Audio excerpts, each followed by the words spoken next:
Good morning students. आज का हमारा प्रश्न है, किसी अणु की उत्तेजित अवस्था में घटित विभिन्न प्रक्रमों को दर्शाने वाला जेबलांस्की आरेख खींचिए तथा इसकी विवेचना कीजिए।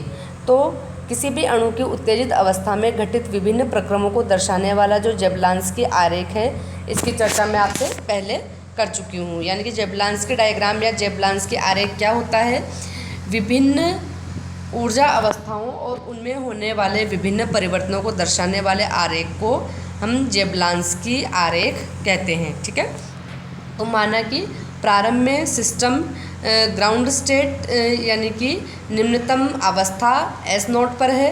हम अवस्था में यह केवल उस फोटोन को अवशोषित कर सकता है जो कि तंत्र को सिंगलेट अवस्था यानी कि S1 या S2 में ले जाने में समर्थ हो। ठीक है। तो चित्र में विकिरणित संक्रमण यानी कि रेडिएशन ट्रांजिशन को हम सॉलिड लाइन के द्वारा दर्शा रहे हैं, जबकि अविकिरणित ट्रांजिशंस को डॉटेड लाइन के द्वारा दर्शाया गया है। ठीक है। तो एक फोटोन को अवशोषित करने के बाद उत्तेजित अणु जो है वो S1 न्यू अथवा S2 न्यू कंपन अवस्था में आ जाता है। माना कि अणु जो है वो S2 न्यू अवस्था में है और विभिन्न संभावित अवस्थाओं पर हम विचार कर सकते हैं। यानी कि S2 ऊर्जा स्तर में कंपन ऊर्जा की ऊष्मीय साम्यता तेजी से होती है, अतः इसे S2 पर समाप्त करने वाला जो लहरदार तीर होता है उसे दर्शाया गया है। S2 से S1 न्यू तक के विकिरणीय संक्रमण भी तेजी से संपन्न होते हैं, इसलिए इसे भी लहरदार क्षैतिज तीर द्वारा दर्शाया गया है। इसे हम इंटरनल कन्वर्जन भी कहते हैं।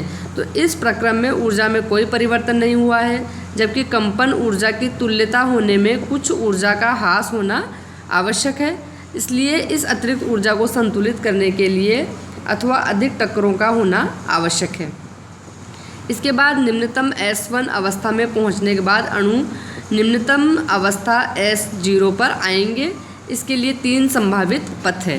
पहला पाथ क्या है कि फ्लोरोसेंट विकिरण H डैश के क्वांटम उत्सर्जन के साथ विकिरणीय संक्रमण हो और तंत्र S0 अवस्था में आ जाते हैं। चूँकि संक्रमण जो है वो S1 से S0 एक अलाउड ट्रांजिशन है, अतः यह इसकी इंटेंसिटी क्या होती है, बहुत ज़्यादा होती है इस इंटेंसिटी। और फ्लोरोसेंट विकिरणों की आवृत्ति अवशोषित प्रकाश से कम होती है, जो तंत्र को S2 न्यू तक उत्तेजित कर देती है। दूसरा पाथ क्या है कि पहले तंत्र नॉन रेडिएटिव ट्रांजिशन द्वारा T1 न्यू अवस्था में आता है। ठीक है, जहाँ T1 क्या है, ट्रिपलेट स्टेट है। फिर तेज़ी से कंपन साम्य के द्वारा T1 अवस्था में आ जाता है। इसके बाद तंत्र जो है फास्फोरेंस विकिरण H न्यू डबल डैश उत्सर्जित करके रेडिएटिव ट्रांजिशन T1 से S0 द्वारा S0 अवस्था में पहुंचता है। और ये जो इंटर सिस्टम क्रॉसिंग प्रक्रम जो है आपके, वो कंपन साम्य की तुलना में अत्यंत धीमी गति से संपन्न होते हैं। ठीक है। अब T1 से S0 या ट्रिपलेट से सिंगलेट जो ट्रांजिशंस है वो सिलेक्शन रूल्स के नियमानुसार स्पिन फॉरबिडन ट्रांजिशन है। इस कारण ये रेडिएटिव ट्रांजिशंस जो है वो बहुत मंद गति से संपन्न होते हैं। परिणामस्वरूप विकिरणों के हटने के बाद भी ये कुछ समय तक फास्फोरेंस जारी रहता है। ठीक है। फिर तीसरा पथ क्या है आपके? तीसरा पथ है अविकिरणीय आंतरिक संक्रमण यानी कि नॉन रेडिएटिव इंटरन कन्वर्जन द्वारा S0 न्यू डैश में फिर कंपन ऊर्जा के तीव्र ऊष्मीकरण द्वारा S0 में ट्रांजिशन हो। ठीक है। फिर है आपके संगठन द्वारा S1 के नॉन रेडिएटिव शमन द्वारा S0 में। ठीक है। इस प्रकार से अलग अलग पॉसिबिलिटीज़ यहाँ पर बनती है। ठीक है। फिर है आपके फोटोसेंसिटाइजेशन क्या है, फोटोसेंसिटाइज रिएक्शंस कौन कौन सी है, तो इसकी चर्चा मैं आपको पहले वाले वीडियो में कर चुकी हूँ। ठीक है। फिर है आपके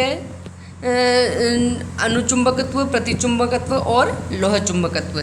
तो इनमें से भी मैं अणुचुंबकत्व और लोह चुंबकत्व की चर्चा पहले वाले वीडियो में कर चुकी हूँ। इस वाले वीडियो में मैं केवल प्रतिचुंबकत्व यानी कि डायमैग्नेटिज्म के बारे में चर्चा करूँगी। ठीक है, तो यदि किसी पदार्थ को चुंबकीय क्षेत्र में रखने पर उस क्षेत्र की तीव्रता निर्वात की तुलना में कम हो जाए तो ऐसा पदार्थ प्रतिचुंबकीय व पदार्थ के इस गुण को हम प्रतिचुंबकत्व या डायमैग्नेटिज्म कहते हैं। ठीक है, तो ऐसे पदार्थ से चुंबकीय बल रेखाएं दूर होने लगती है, अतः ऐसा पदार्थ चुंबकीय क्षेत्र से रिपल्शन महसूस करता है, प्रतिकर्षित होने लगता है।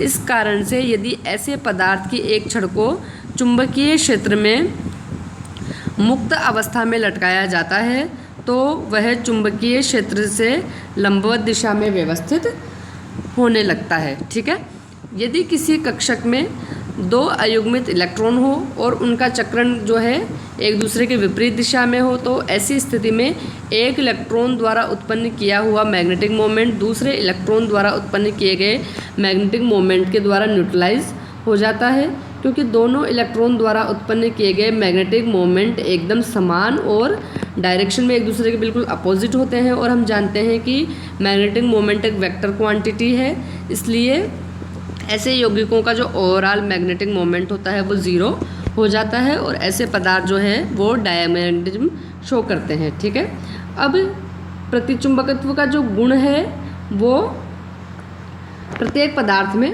पाया जाता है, क्योंकि हम जानते हैं कि यह युग्मित इलेक्ट्रॉनों का करैक्टरिस्टिक है और युग्मित इलेक्ट्रॉन जो है वो प्रत्येक पदार्थ में पाया जाता है, लेकिन यह प्रदर्शित केवल उन्हीं पदार्थों में होता है जिनमें सारे के सारे इलेक्ट्रॉन युग्मित इलेक्ट्रॉन हो, यानी कि एक भी इलेक्ट्रॉन अनपेयर्ड नहीं हो, उनके द्वारा ये प्रदर्शित होता है। क्योंकि जिनमें अयुग्मित इलेक्ट्रॉन भी होंगे उनमें पैरामैग्नेटिज्म का करैक्टरिस्टिक शो होने लग जाएगा। तो अणुचुंबकत्व व प्रतिचुंबकत्व यानी कि बोले पैरामैग्नेटिज्म व डायमैग्नेटिज्म दो विपरीत दिशा में कार्य करने वाले गुण होते हैं और अणुचुंबकत्व की तुलना में प्रतिचुंबकत्व सदैव ही बहुत दुर्बल रहता है।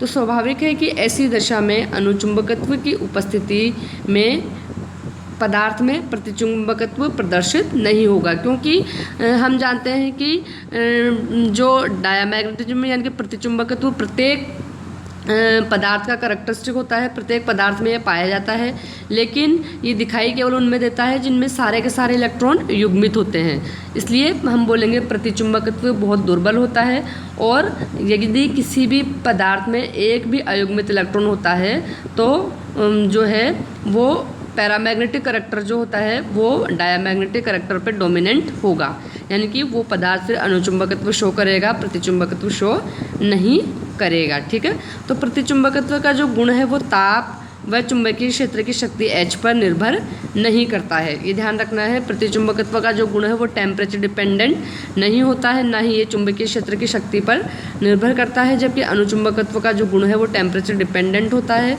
चुंबकीय क्षेत्र की शक्ति H पर निर्भर करता है। ठीक है, तो प्रतिचुंबकत्व का जो गुण है वो पदार्थ के इकाई आयतन की चुंबकीय प्रवृत्ति यानी कि काई यानी कि I/H पर निर्भर करता है, जहाँ पर आपके I बराबर क्या है, इकाई आयतन का चुंबकीय आघूर्ण। ठीक है, और फेरोमैग्नेटिज्म यानी कि लोह चुंबकत्व, इसी प्रकार से फेरीमैग्नेटिज्म और आपके एंटी फेरोमैग्नेटिज्म और जो है पैरामैग्नेटिज्म की चर्चा मैं पहले वाले वीडियोज़ में कर चुकी हूँ। ओके, यानी कि इस यूनिट का सार क्या हो गया, सबसे पहले तो हो गया आपके फोटो केमिस्ट्री के दो फंडामेंटल लॉ, जिसमें पहला हो गया आपके ग्रोथस और ड्रेपर का नियम जो कि एक क्वालिटेटिव नियम है, और दूसरा आपका हो गया स्टार्क आइंस्टीन का फोटोकेमिकल इक्विवेलेंस का नियम जो कि एक क्वांटिटेटिव लॉ है। उसके बाद में जेबलांस्की डायग्राम में आपके इंटर कन्वर्जन और इंटर सिस्टम क्रॉसिंग यानी कि सिंगलेट से प्लेट ट्रांजिशंस वगैरह, यानी कि और रेडिएटिव ट्रांजिशंस कौन से होंगे, नॉन रेडिएटिव ट्रांजिशंस कौन से होंगे, फिर फ्लोरोसेंस और फास्फोरेंस क्या होते हैं और इनमें डिफरेंस क्या होता है, फिर जो है आपके क्वांटम यील्ड, ठीक है, और लो और हायर क्वांटम यील्ड के कारण क्या क्या होते हैं, ठीक है, और आपके फिर आपके जो है मैग्नेटिक प्रॉपर्टी वाला पोर्शन आता है जिसमें अनुचुंबकीय गुण क्या होते हैं, प्रतिचुंबकीय गुण क्या होते हैं, लोह चुंबकीय गुण क्या होते हैं, ठीक है। इसी प्रकार से एंटी फेरोमैग्नेटिज्म और फेरोमैग्नेटिज्म प्रॉपर्टीज़ क्या होती है, और डायपोल मोमेंट क्या होता है, और किसी भी मॉलिक्यूल की स्ट्रक्चर डिटर्मिनेशन में डायपोल मोमेंट के क्या क्या यूज़ होते हैं। ये इस चैप्टर के की पॉइंट है और कुछ इम्पोर्टेंट प्रश्न हैं जिन्हें आप अच्छे से याद कर लीजिएगा। ओके।